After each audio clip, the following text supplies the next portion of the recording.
সালটা 1880। ফরাসি চিকিৎসক জুলস কোয়ার্ডের কাছে আসা ভদ্রমহিলা বললেন তার মগজ, স্নায়ু, বুক, পেট কিছুই নেই, কেবল আছে পচতে থাকা দেহে হাড় আর চামড়া। তিনি আরো দাবি করলেন তার আত্মা, ঈশ্বর, শয়তান কিছুরই অস্তিত্ব নেই। ভদ্রমহিলা বলেন যেহেতু তিনি মৃত, তার খাবার খাওয়ারও দরকার নেই। তার পক্ষে দ্বিতীয়বার স্বাভাবিক মৃত্যুবরণ করাও সম্ভব নয়। একমাত্র উপায় পুড়িয়ে ছাই করা। কেবল আগুনের মাধ্যমেই মুক্তি পেতে পারেন তিনি। কিন্তু কেন?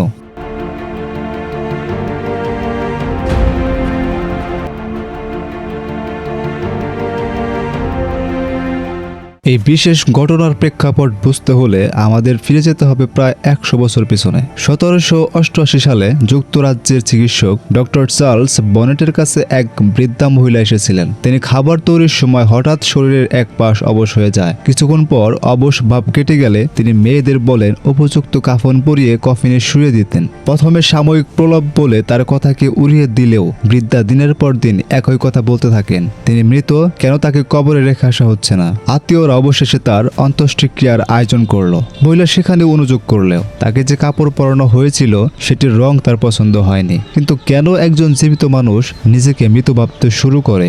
শেষ অবধি তার পরিণতি বা কি হয়? চার্লস বনেট সেই মহিলাটির মধ্যে বিশেষ কিছু অদ্ভুত সিনড্রোম দেখতে পান, যা পরবর্তীতে কোটার্ড সিনড্রোম নামে পরিচিতি পায়। চিকিৎসা বিজ্ঞানের দুনিয়ায় এক নতুন রোগের শনাক্তকরণ সম্ভব হয়, যার নাম the walking corps syndrome.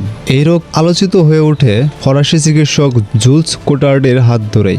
Bonnet প্রথমে কোটার্ড সিনড্রোম শনাক্ত করলেও তিনি আর কোনো নাম দেননি। 1880 সালে জুলস কোটার্ড যখন একই রোগীর সন্ধান পান, তখন এর নাম দেন নেতিবাচক বিশ্বাসের রোগ। তার অন্তর্দানের পর যা কোটার্ড সিনড্রোম নামে পরিচিতি পায়। কোটার্ড সিনড্রোম হলো এক ধরনের মনোবৈকল্য, যেখানে রোগী নিজেকে মৃত ভাবতে শুরু করেন। অনেকে একেবারেই কথাবার্তা বন্ধ করে সমাজ থেকে বিচ্ছিন্ন হয়ে যায়, খাওয়া দাওয়া ছেড়ে দেয়, এমনকি নিজের ইচ্ছাকৃত ক্ষতিও করতে পারে।